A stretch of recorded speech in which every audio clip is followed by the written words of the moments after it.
Welcome back to Absolute Units, the official podcast of the Museum of English Rural Life. I'm Joe Vaughan, the museum's social media manager. And I'm Ollie Douglas, the curator of collections.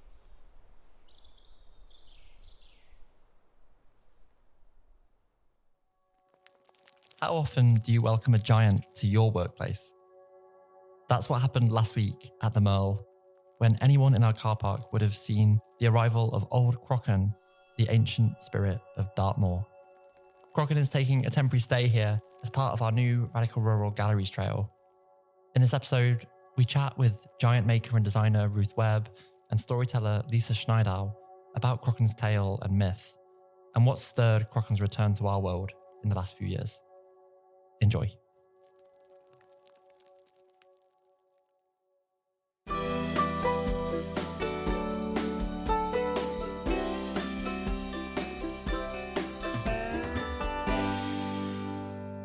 So someone actually just messaged us on Blue Sky, and because the last two episodes were about Merle's 75th anniversary, which was in January, and they said, fun fact, that means the Merle is older than Godzilla.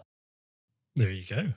I didn't know that. No, but I thought that was actually very fitting given what we're going to talk about today. That's such a segue. It's a great segue. Smooth. I was literally thinking about it. That was good. And on that, welcome Ruth Webb and Lisa Schneidau to Absolute Units. Thank you very much. Oh, yeah. Lovely Welcome. to be here. And Old Crockern. Old Crockern is here. I think we've been talking about this occasionally on the podcast for some time now, Joe, haven't we? That Old Crockern will be coming to visit the Merle. And finally, Old Crockern arrived today, thanks to Ruth and to Lisa. Thank you. Well, I have to say also thank you to the M5 and the M4 and my husband's car, because mine are broken down and. But yeah, we made it in the end, and it's not raining. How did you do that here? How did you manage that? I have absolutely no earthly Amazing. idea, because it's just been raining pretty much consistently for months on end now. But finally, Old Crockern arrived and there was a glorious moment of sunshine. It's amazing. Which never happens on Dartmoor, right? Which is where Crockern comes from. So, just pretty amazing. So I feel like we should kick off by maybe talking a little bit about who Old Crockern is and why Old Crockern might want to come to the Museum of English Rural Life. Oh, story first, or Shall we do the story of I Crockern? feel like story. Bit of story first? Yes, please. Okay, so let me start with the actual story itself. There was a man who came down to Dartmoor from Manchester. His name was George Fowler. And George Fowler looked out across the wild expanse of Dartmoor with its tors and its heather and its orchids and its curlew. And he looked at all of it and he said, "This is shit." We didn't quite say it like that because he was a Victorian gentleman. He did say, "This is useless. This land is not productive. This land is no use to man or beast. I have already made one fortune up in the north as an industrial farmer with new technology, and I am determined to show that I can plough Dartmoor, and I can grow crops on the top of Dartmoor, and I can make this land productive. Do you think this is going to go well?" Well, the story goes that he bought a piece of land from the Duchy of Cornwall, because the Duchy of Cornwall owns an awful lot of Dartmoor. He came to terms with the Duchy and he bought a farm called Prince Hall Farm. You can still go there today. You can still see the big buildings that he had made, and you can still see the great granite walls that he had made. And he set about changing this farm and changing the land around it, draining the bogs and getting everything ready to go. And he built huge sheds for steam ploughs. And at that time, a steam plough was really new technology. This was very, very different. So Baring Gould talks about walls made to keep people out and sheds made to keep technology in. And the story goes that when Fowler was nearly ready to go with his ploughing of the land, he was wandering along the road one day and he met an old farmer, an old farm worker, and the farm worker said, "Oh, Mr. Fowler," because everyone knew Mr. Fowler, "I had a dream about you last night." And Fowler said, "Oh, marvellous, I'm very flattered. Wait till you hear what the dream was." And so the dream was that he had dreamed of the spirit of old Dartmoor itself, Old Crockern, with his skin as grey as granite and his eyes as dark as peat pools, and sedge coming over his eyes like eyebrows. And Crockern said to the old farm worker, "Do you know that, George Fowler? Because if you do, you tell him from me, if he so much as scratches my back, I'll rip his pockets out." And you can imagine how Fowler felt about that. He went straight back to Prince Hall Farm, even more determined to plough the place, to show everyone he could do it and he could make it work. The story ends by saying that Fowler didn't hang around for long, that he went back to Manchester and that Crockern did rip his pockets out. But if you look at the records, you'll see from the census by 1861, he was back in Lancashire. You'll see the records of the turnips that he grew on the top of the moor that were exhibited at the Devon County Show. They were great for a couple of years, and then they had holes in them, and then it all goes horribly quiet. Because if you've been to Dartmoor, you would not try to grow turnips up on the top of the moor. The soil is thin, the season is short, the rain is hellish. It's not a good place to try to do that. No matter how many animals generate how much goodness to grow the stuff, you're just not going to keep it going. So at the end of the day, it's a story about the spirit of the land telling a man who thought he knew better exactly where to go. Astonishing. I mean, what I love about this is I feel like it brings together so many things that we've spoken about on the podcast in different episodes, in different contexts. So we did an episode on Halloween about Scooby-Doo and folklore. We've talked about improvement, agricultural improvement in so many episodes, whether that's people trying to grow peanuts in Tanganyika or industrialists trying to improve land to build estates in Jane Austen's novels. And I feel like so much of this comes together in the sort of ghostly figure of Old Crockern. It's really, really interesting to me as well how recent it is. I mean, this is a 19th century industrial folktale. How common is that in terms of folklore, that something so recent? It's really interesting because all stories have to start somewhere, but it's very rare that we know where they start. Usually they're off in the ether somewhere and you can imagine them as ancient. And perhaps a lot of them do come from a more recent time. It's likely... I've had a look at the Dartmoor Preservation Association archive, and they've got all kinds of different letters and things, and they've got some correspondence from Sylvia Sayer, who is a campaigner from the moor from the 20th century. And she tells a story of her father and of Baring Gould. And it's likely that Baring Gould was probably out there when he was a teenager and starting to explore Dartmoor on his little pack pony, maybe staying at the hotel in Princetown. It's likely that he might have seen Fowler actually doing this because it would have been the talk of the moor. And it took a long time. And during the time between Fowler and Baring Gould writing this down, there was actually quite a change in how Dartmoor was perceived. The tourist industry was booming by the end of the 19th century. Everyone wanted to come to this wilderness, whereas before it might have been known as waste, unproductive land. Suddenly there was much more of a romantic notion of preservation. It was what eventually led to the DPA, the Dartmoor Preservation Association, being formed, and eventually the National Park. But Baring Gould would have been reflecting the view of quite a lot of good men of his time in saying, actually, the moor is not for that kind of farming. The moor is perhaps for sheep. It's perhaps for commoning. For all we know, the story might have been there to try and protect the rights of the commoners, which perhaps is something that we may think differently again about today. So you can almost see lots of stories running in parallel here. And Baring Gould, I reckon, probably only made up the dream bit because the rest of it, did happen.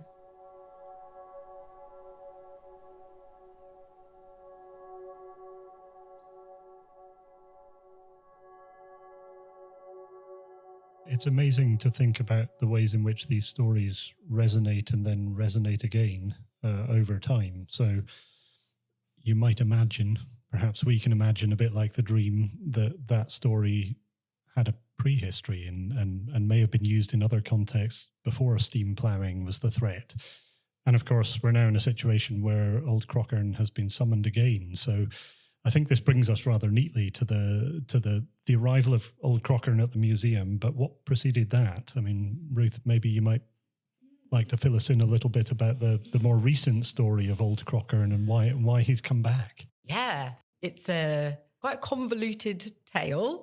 We like those. It's got some twisty turny bits, and it's going to have some ums and ahs about dates, because I'm never particularly good at being precise. But basically, the story almost runs completely parallel to our story, which is under the umbrella of the Right to Roam movement. The Stars Are for Everyone, which was specifically invented around a campaign to appeal against a high court judgment where a hedge fund manager who has purchased quite a large amount of the land. Where does he come from, Lisa? This one comes from London. All right. So this one comes from London. And I don't know whether it was particularly COVID, but basically he got a bee in his bonnet about people camping and leaving a mess, so he says, on the moors. And he noticed that there was a very loose wording in a bylaw, which essentially says something along the lines of Dartmoor can be used for recreational purposes. Is that close enough? Yes, it is. It's technically I think it's the Dartmoor Act in 1985. Yeah. So they interpreted it as wild camping could happen. Obviously, then it was just called camping. But anyway, and essentially there's no definition written in the bylaw. And because Alexander Darwell didn't particularly want to share his land with other people who were doing gentle recreational camping, I may have an opinion. You may hear a side in my voice. He decided to take it to the High Courts to see whether they could interpret the bylaw in a different way and therefore give him powers to keep people off of his land, which is also common land, so which he brought with full knowledge that people would be walking on it. So it really is mirroring Fowler's story. Yes. I think what's really interesting about this is the timing as well of that act. That act, 1985, is bang in the middle of Thatcherite Britain. And we've talked about this a little bit with Katrina Navikas when we were discussing her book, Contested Commons. And she writes about waste. So she writes about unproductive land in earlier periods. She writes about the Open Spaces Society, some of these campaign organisations pushing for access, whose archives we hold here. So she spent some time researching here those kinds of subjects. But she also touches on that sort of 1980s, 1990s moment. And there's a shift in government pushback around some of these campaigns for access and movements towards environmental sort of ideas around the countryside. And it's a very sort of harsh environment for those kind of things. So amazing that Dartmoor is being singled out as this landscape in which people can wild camp in the middle of a period that actually the flow of policy is moving in the other direction and restricting access. That's extraordinary to me. Yes, I think you'd have to talk to someone like Kate Ashbrook to actually get the background of why that is different. But I suspect part of it is because there is a very rich tradition of particularly young people getting out onto Dartmoor. Activities like Duke of Edinburgh and the 10 Tours have been going on for a long, long time. And there is almost a precedent set there that those will be allowed, that if you're doing 10 tours, you can camp anywhere you find yourself. It's not a case of trying to prescribe where you're going to go to and then being in a rush to get there. It is much more of a wild adventure than that. And I think that might have had something to do with it. Yeah, and Kate's fascinating. So Kate Ashbrook is the chair of the Open Spaces Society, so has been involved in bringing those archives to the Museum of English Rural Life. But she also obviously was involved in those Dartmoor preservation movements in the early 80s. And actually, she told me that she met a man called John Higgs when he was working as secretary for the Duchy of Cornwall, which he did many years after he founded this museum. So he was someone who was sort of sympathetic to some of the historical tensions around land. And Kate wasn't actually familiar with the fact that he'd founded the museum. So she felt like things had come full circle. I think there was a neatness to that. And he was there right in the early 80s. Really interesting. Back to Alexander Darwall. Back to the Darwall. That Darwall. Anyway, he decided to take this to the High Court to see whether he could get this bylaw looked at. And I guess what they do is they're just interpreting, aren't they? You know, that's how English law works. We interpret what some words meant on that page, and he wanted them interpreted a different way. And on that day, he had some judges that went in and they said, yeah, you're right. It's way too open, recreational usage. What does that mean? That doesn't in any way describe camping.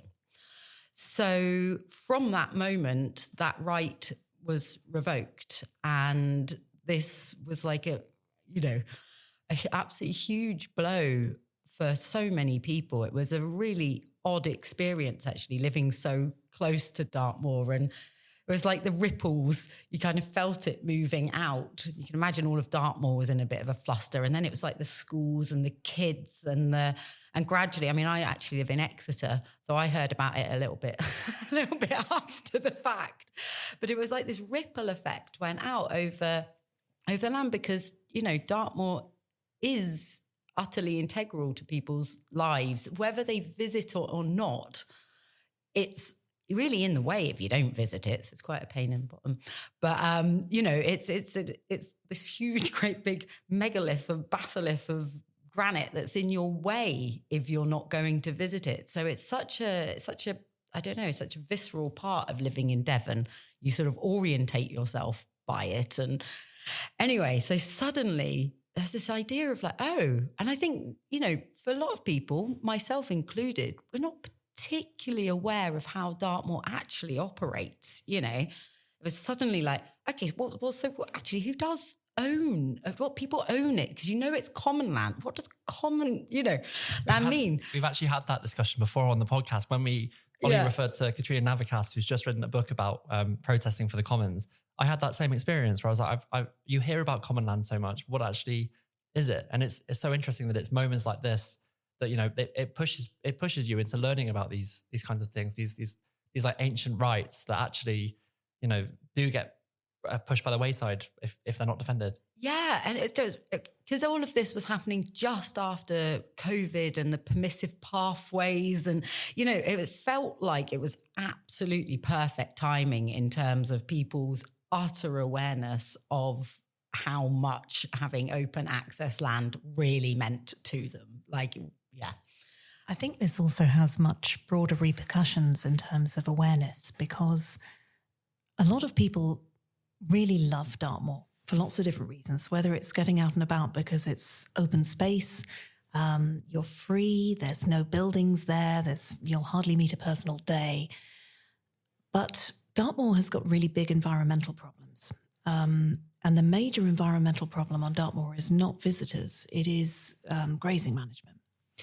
An awful lot of Dartmoor is overgrazed. The bogs are dried out and they are invaded by purple moorgrass, and they're no good to grazing animals or to people. There's a lot of restoration work needed on the moor that is actually being constrained by commons legislation, where commoners have rights to graze animals way over the sustainable limit of the land, and where they are being paid millions of pounds of taxpayers' money. And yet the special sites, the SSSIs, still continue to degrade.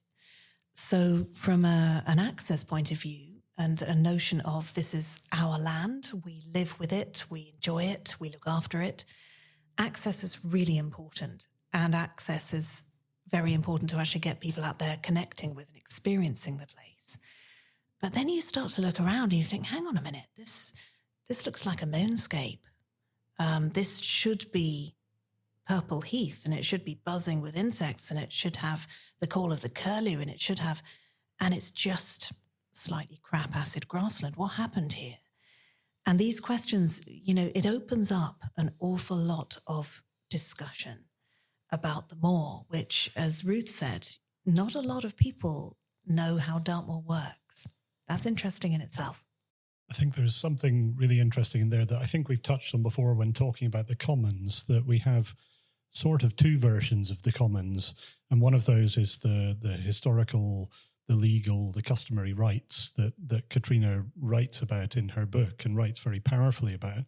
But there's another parallel idea of the commons, which is that sense of philosophical connection and shared natural resources, land, air, water, space, the kind of green space that people desperately wanted to get out to during the pandemic.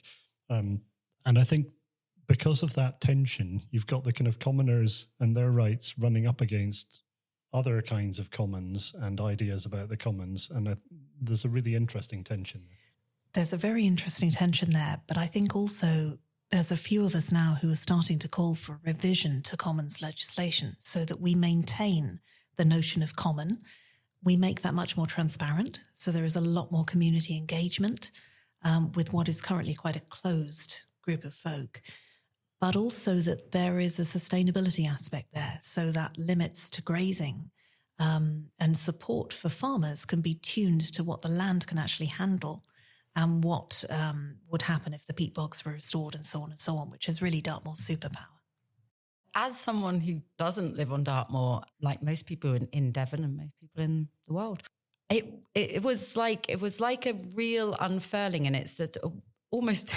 Thanks, Alexander Dowell. You gave us a really good opportunity here to really get to grips with things and also to fight a good fight. But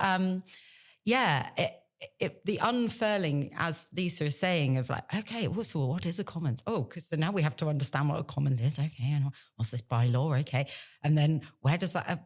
The learning was utterly, unfathomably big and rich and deep, and a lot of people have expressed uncertainty about a concept like the right to roam, and I really hear those uncertainties, and it is a really complex issue.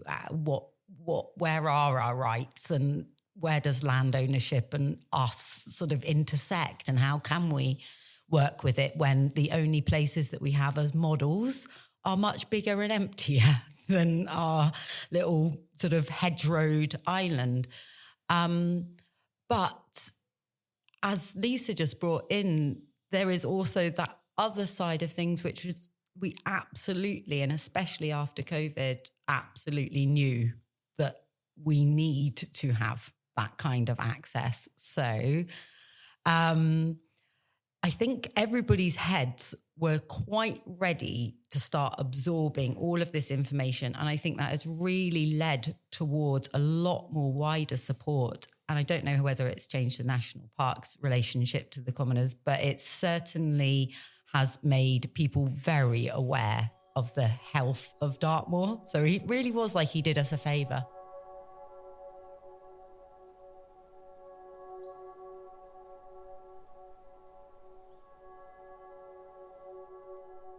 In terms of people being ready as well, someone else who sounded ready was Old Crockern himself. So how did Crockern come into the Alexander Darwell story? So factually, what happened was a bunch of people who cared about the moors went up and they camped there. And in that time, they sat around and told a story. I think they told a few stories, but certainly the story of Old Crockern was told. And I guess they didn't know at that point that they actually wanted to physically create Old Crockern, but that's how he came. They were sitting on the moors, they told the story. And however long it was afterwards, I think it had gone into the courts, and they were trying to encourage or give support to the national parks that yes, there are enough people and we are going to stand with you, and you're not just on your own. We can all get behind you in this legal battle. So yeah, somewhere in between this camping trip and what did we do? We did a support for the national parks. We went out on a snowy day and we all sort of stood around outside of there holding up plaques and doing speeches saying, yes, we're behind you, and went for a walk. And somewhere in between those two moments where I also imagined that there should be a giant, completely disconnectedly from the storytelling, somewhere in between those two things, Crockern decided to join, and that is actually the fact. Like, so I can't give you any more factual than that. I think Crockern decided. Yeah. He's like, yeah, that's definitely me. I would like to step up. I heard that there's a role here. A campaign needs a being to follow. Because Lisa mentioned earlier the sort of the acid grass. I can imagine that Crockern himself wasn't very pleased for that to be, the state of his back. I mean, yeah, it's interesting. When you're on the moor, particularly on some of the central parts of the moor, which are less accessible, which are a long walk in, Dartmoor can be an incredibly grumpy place. It can be the kind of place that would rather spit you out and doesn't want any humans about. There's always that element of the granite going on. I remember a farmer on the moor when the Crockern thing first came up to do with the campaign. She said, are you sure you want to work with that old bastard? It's like, do you really want to invoke that? So there is an aspect of Crockern which is, this is getting mythical, which is probably more granite than grassland. The stuff over the top is here and then it's gone, but granite will remain through the ice ages, through everything. There's something of that about Crockern. I should probably say that there's a couple of other aspects here. There are two versions of Crockern on the moor. So if you talk to the to Ant, the squire of Beltane Bordeaux, our Morris side, he will say that he was told by a relative when he was little that there was a wild huntsman called Crockern. This is somewhere in Princetown, I think. A wild huntsman called Crockern who lives in Wistman's Wood, and he has dark hounds following him round. This is one of the echoes of the wild hunt folktale that you get all over the country. That's a different type of Crockern. But the other Crockern to be aware of is Crockern Tor. Are you still with me? So Dartmoor's got lots and lots of tors, kind of points of clusters of rock that are formations in the landscape. And Crockern Tor, right at the centre of the moor, is fashioned or naturally occurs, or both, into a seat that you can actually climb up and sit and look at all the world. Crockern Tor is actually the seat of the old Tinners' Parliament. So way back centuries ago, when tin extraction was the big industry on Dartmoor and the big tinning towns of Ashburton and Chagford and so on, people would come in and they would gather at Crockern Tor for the Tinners' Parliament. It didn't happen very often, but when it did happen, it was there to get together to decide the laws that went with tinning, which was a pretty big industrial process. And that, apparently, I think Francis Drake was one of the leaders of the Tinners' Parliament at certain points. It goes all the way through history. And so there's something about Crockern Tor as the seat of the Parliament at the centre of the moor, which is also very resonant of that name. It's really interesting that you bring in the tinning, because just completely bizarrely, I'm from that's not that bizarre. I'm from Lostwithiel, which is also a stannery town.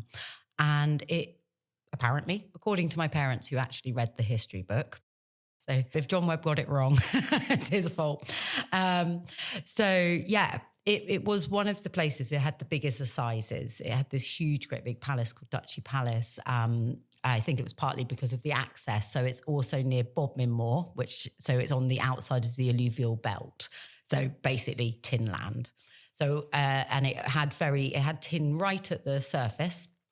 And as that tin obviously was mined and people started discovering it, obviously they were having to have a question about ownership. So as this is the story as I understand it, that tinning around, I don't know which era it is, 1500, something like that, 1600s. Anyway, that's the point in which our land laws needed to be developed, because it was no longer, I can see it, it's on my land. It was, I'm going through my land, underneath your land. Who does that belong to? So that is the first time when we had to start dealing with layer upon layer of complexity of land ownership. And I don't know, there's something really wonderful there in thinking that this has been part of my story for so long that, wow, I'm in the Stannery town. That was sort of important, and now it's just tiny and it has tourists going to it. And that moment in time, which is so hard to imagine, when where that tin was, that's where the hub of all the people's minds were. You know, all of the people were thinking about the practical ways of extraction, but also all the people were thinking about the monetizing and the systems and the laws. And so, yeah, that moment in history has had a huge effect on how we now understand ownership of land, the extraction of tin, and that Cornwall and Devon were the places that started. I think there's another really interesting tension running through that, isn't there? You've got this sense of collective voice, people coming together at Crockern to make decisions together about what happens in a particular place, but they're doing it about resource extraction. Yeah. So, you know, this idea that the land needs to be productive, that you've got to get the most out of it that you possibly can. You can't go digging under your neighbour's land. You know, it's about ownership. It's about control. It's about enclosed spaces and limiting who can do what and where. But you're coming together and making a decision collectively. And I think that's what's really significant about this process is Crockern is bringing people together, or he's part of a process that's bringing people together to make a collective decision. Absolutely. I mean, and we're only at the beginning of the story, because Alexander Darwell, you know, basically, I can't give it away, can I? You have to tell the whole story. I do the story. You have to do the whole story, because so he won the first time, which gives you a clue. He won. Reminds me of the beginning of A Christmas Carol. The Marleys were dead to begin with. Exactly. Yeah, he won the first time, but then we collected together. So I don't know. There was like two factions, I think, happening, where there was a whole load of activists who also were mountain leaders and, you know, very, very capable of holding large groups of people and taking them out onto the moors. So there was a real drive of like, let's get a lot of people out onto the moors. We know it will be complicated, but I feel like that's the way to show solidarity for the national park. And then there was this sort of little sub-bubble that I was part of, which was like, ooh, let's make a giant. Like, yeah, that's gonna be really helpful. And they have this ability. For me, what giants are is they have this ability to hold our sort of collective thoughts and feelings in a way that's very different from a banner. And we're really used to using slogans and words, and you know, some slogans and words are absolutely fantastic, but they're telling you what to think. Whereas there's something very different about having a being, especially one that comes out of the folklore. You know, that's even more easy for people to attach to. Oh, it must be true then, you know. So you've got that possibility of anybody attaching to it with their own heart and their own feeling. What is this being representing? So in that way, it has this beautiful collective yet individual response that people can have. I can testify to the power of giants because, as Ollie mentions, we do now have Old Crockern gracing our galleries. And we had a very, very special moment when Old Crockern arrived. I don't know, how do we describe you inhabiting Old Crockern? Was it you and Old Crockern? There's two words traditionally that we use. So either I am the giant porter or I am the giant dancer. I like to be the giant dancer, but so wonderful. So after getting out of the car, Ruth became the giant dancer and led Old Crockern into the museum. And we have a video of the arrival, which we'll be sharing alongside this episode.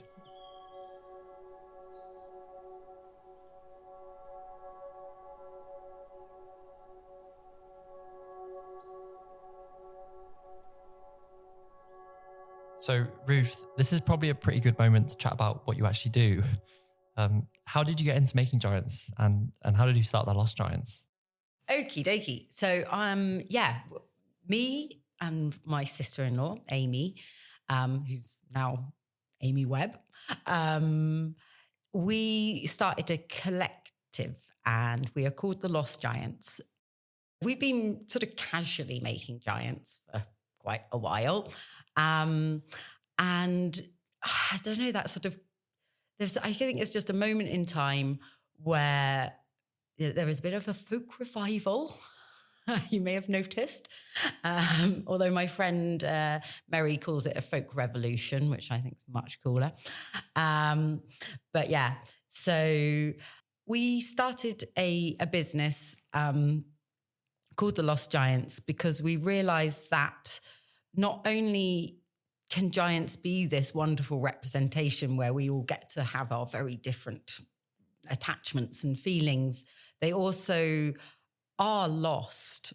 They are, people are working in lots of interesting ways to try and understand our historical past of how we celebrated seasons, how we, the lost rituals, the lost traditions. There's so much of that work going on, but actually giants who were a huge part of our nation's way of expressing things. They were at all civic events for most towns and villages, and they still are. You can see traces of this in Belgium and France and Spain, where each town will have a giant.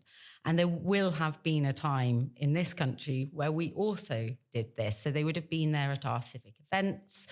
They will have been there for many other reasons. I think there was a kind of crossover in between church and state.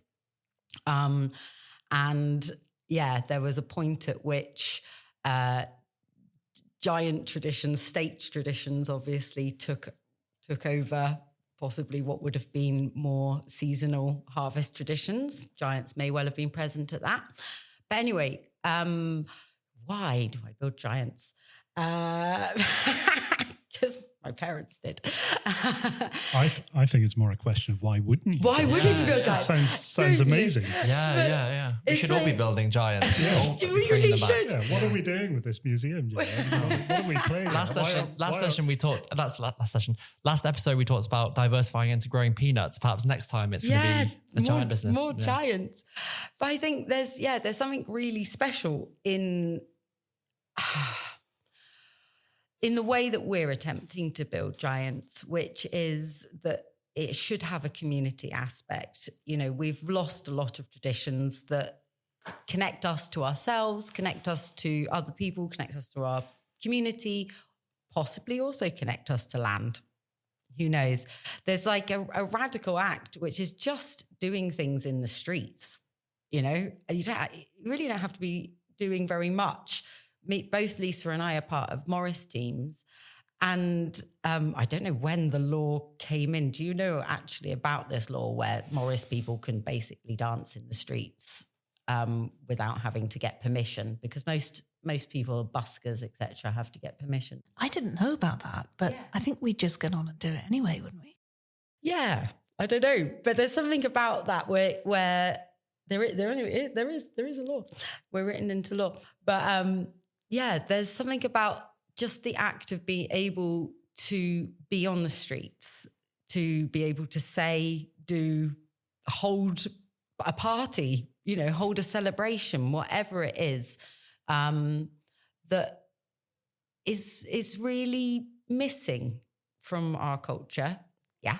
I think it's those connections to each other, isn't it, really? I live in London, and just, the amount of time you spend on the tube and no one's looking at each other, and looking at each other feels like a strange thing. It's almost a culture that, it's become the norm to not look at people. And it does, I think it's really striking what you're saying, that does extend to so many other things. It's not just the lack of connection with each other, but it's the lack of connection to place. And I think going back to Dartmoor, that's what feels so poignant about this space in the middle of, so many people's lives suddenly being kind of cut away and access being taken away. Like you said earlier, especially when it's so difficult to avoid it, it really is right in the middle of your lives and the way you understand the space. I think there's also an element of freedom to it here. I mean, the name of the campaign, The Stars Are For Everyone, is very well chosen because when you think about it, it's actually quite ludicrous that only certain select people who are privileged might actually be able to experience camping under that dark sky and to see those stars. It is an extraordinary notion that we've got to that. And yet there's only a subset of people who might even know about that access. How can we get more people experiencing that and doing that safely, doing that sustainably, doing that in a way that connects to environment? Yeah, so this seems like a good moment to talk briefly about the campaign to protect rural England. We're celebrating their centenary through an exhibition here in our staircase hall at the moment. And in the 1990s, they had Starry Nights campaigns. They had Tranquil Places campaigns. They were doing similar things in a different way, lobbying people in power and trying to pull the strings to encourage us to embrace these concepts at a more sort of policy level. But this sense that these are things that everyone has a right to experience, and yet not everyone is allowed that right, is allowed to realise those rights, is really important. And Old Crockern is helping us, I think. And the Stars for Everyone, what an extraordinary name, what an extraordinary campaign, and bang on. The right to see the stars feels like a really moving thing.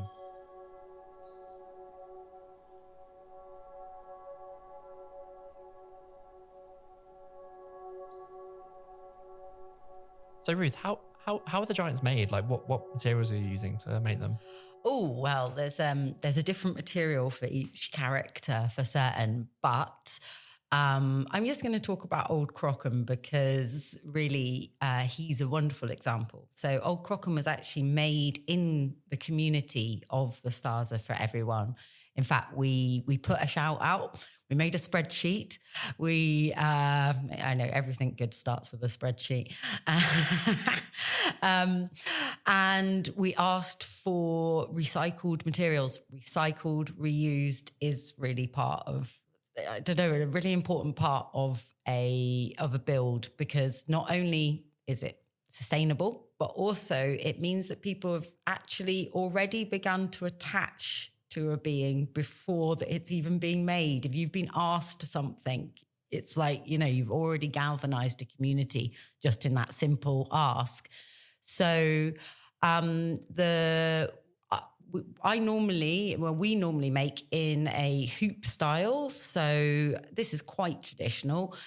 Willow, twisted, soaked willow, buff willow, twisted into hoops. And then what we do is we hang them a bit like a hooped skirt so that it can be collapsible, because giants do take up quite a lot of space, and space is something that's very valuable in this society. So is this more or less the structure that you get under certain hobby horse costumes? It is. Yeah, a little bit like a hobby horse. I mean, traditionally giants are made with willow, but a very basket-esque top half of their body. So they're quite large and unwieldy. And the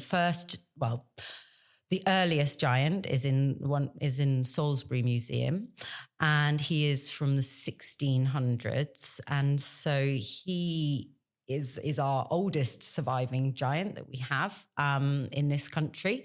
And he's made in the same way as ones in across Europe. And that's like basically a wicker basket, which gives him his shape. And then the hoops are at the bottom on the skirt. And so they don't traditionally have legs. The legs are the giant dancers or giant porters' own legs. And obviously, traditionally, they didn't let them be seen because it looks hilarious if you have a tiny, tiny pair of legs sticking out of a giant body. Anyway, I mean, giants can evolve into many, many different shapes and forms, and you can use, you know, multiple materials to make out of. This giant, we were making in Crockern. We were making in the sort of lantern style. So that's, you've made a willow base and then you paper mache, basically. Well, it's not paper mache, but you put paper over the top of it, so he can be lit from the inside, which gives him a lovely alive feeling. And then with Crockern, it was really special. We wanted to represent parts of the landscape and the moors. So we chose the colours very specifically. In this big shout out spreadsheet, I was like, I only bring in colours of green and brown and bracken and, you know, autumn colours. And then natural, cottons, natural materials were really important. And we used rushes to represent the rivers. So we plaited rushes, and they're sort of the rivulets run down his back. And within the story, there's the mention of, is it lichen or is it sedges, mosses and sedges? We interpreted that as mosses, sedges and lichens. So lichen was gathered on the moor and used to decorate his head. And so, yeah, I mean, you can absolutely build a giant out of anything. But I think that gives you a little bit of a description of how possible it is. I mean, really, the only thing you would have needed and you need a backpack and some bamboo. That's pretty useful as well. Nice lightweight frame. Shouldn't forget about the frame. But essentially, that means anybody, like you guys now, you listen back to that, and you've got a list of things you're going to need to make yourself a giant, and it's very achievable. So many resonances there with the collections that we hold in terms of basket making skills. You know, in the basket. The stored collections upstairs in the museum, which I will show you while you're here with us, huge numbers of willow baskets, traditional willow withies, willow ties, lots of connections there. And then in terms of those materials, you're talking about rushes, pretty close to where, if you come to the museum to see Old Crockern while he's here, pretty close by where he's currently residing in our displays is a rush basket called a frail.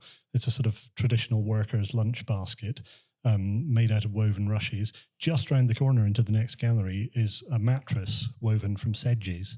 So these materials are all there in the collections. And I was reminded, as soon as Old Crockern arrived and you danced him into the museum, Ruth, I was reminded of rag rugging and of rag coats worn by mummers in mumming plays, and these traditional costumes that are still part of calendar customs and other kind of traditional folkloric practices around the UK manifest in Old Crockern and realised through these wonderful autumn colours. What's also nice is he's in the autumn section of a gallery called Year on the Farm, pushing back against the farm, looming over a plough. Oh, that makes me so happy that you recognised, because that was entirely the intention. That he would have those recognisable materials on him, and also that you would understand him if you have any sort of connection into traditions. You would understand that the ragging is a big part of Morris and Mama's Place costumes.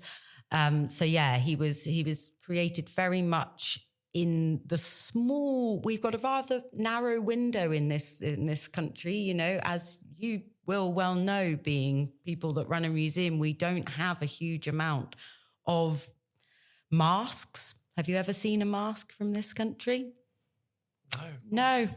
Every other country in the world has masks. Why don't we? Where are our objects are from folk traditions, from cultural practices? Where do they live? And so really, as a designer, an artist, what you have to work with is the ones that we see now. And we guess that they have a sense of, that they're connected back through time. We guess that people ragged. But we don't know. That's just what the Morris dancers wear now. So, and also just really lovely that you understood that it is a twinning, something like a making of a giant. You know, now it's being done by me and I call myself an artist, but that's not how it would have been. It would have been, oh, great, they make brilliant baskets. They'll make the inside. Oh, she's got, you know, loads of cloth left over. So yeah, it would have been part of the community. So where can people find out more about your your giant business? Okay, so yeah, we are called The Lost Giants. We have a website if you type in The Lost Giants. And if that doesn't work, Lost Giant Makers. And we're also present on Instagram as well. We'll put links in the show notes. That would be wonderful. Thank you. And yeah, we've been really lucky. We've done quite a lot of work with sort of festivals, but also the things that we're probably most proud of is working with campaigns and creating beings like Mal, the giant lemon slug, who is currently off there. I know, a wonderful concept. That's from the genius brain of Amy Webb.